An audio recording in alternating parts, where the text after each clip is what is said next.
Ano guys, ito yung huli natin. So, ito yung isda na masarap guys. Kumbaga sa bugtong to guys, anong isda ay yung binabalatan bago kainin. Ito yun.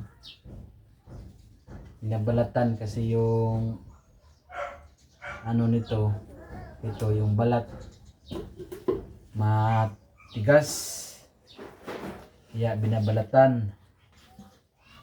Sarap to guys, sarap to ulam.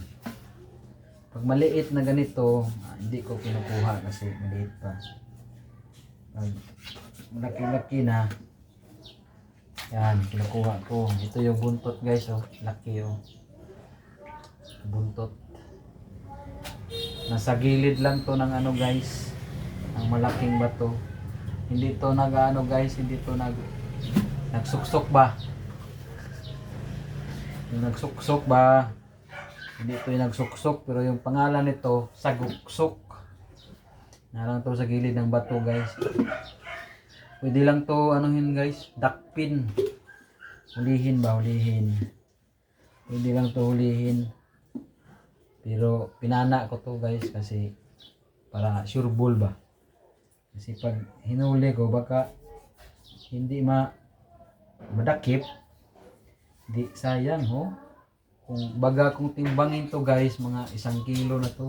Alay, diya bagat. Ha? Diya kiko. Ayaw saba.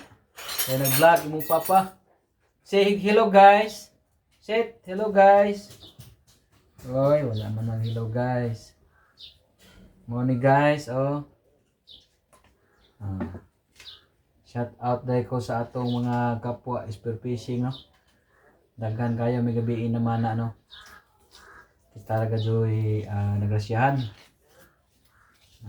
Basta mo share tas atong isikat tao, magrasyahan manggugta. Share ta. Sahay lagi po nga, di po tao sahay makashare kay napot tayo gusto nga aton, napot tayo gusto kwarta na ba. So, nanay medyo daghan-daghan, share na to guys kay para may blessings pa.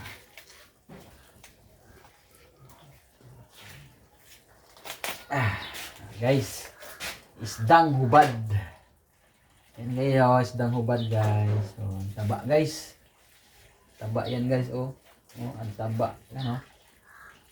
Taba. Taba yan guys.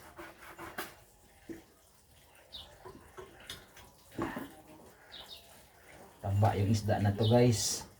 Sarap to. Pinaksiw guys, masarap.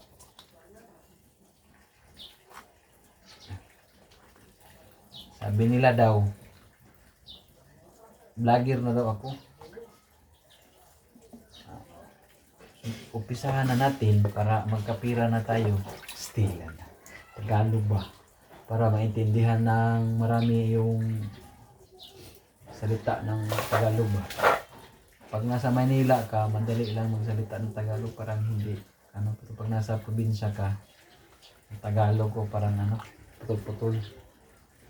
Lahat lang ng salita may ano, saan, anong ano. Ito yung abdo guys, oh. Ano, abdo. Abdo niya. Yan guys, oh, ang taba ng ano guys, oh. Yan guys. Ang taba, oh. Yan, oh. Yung laman. Yan, oh, yung laman, oh. Taba talaga guys. Salamat sa panonood. God bless.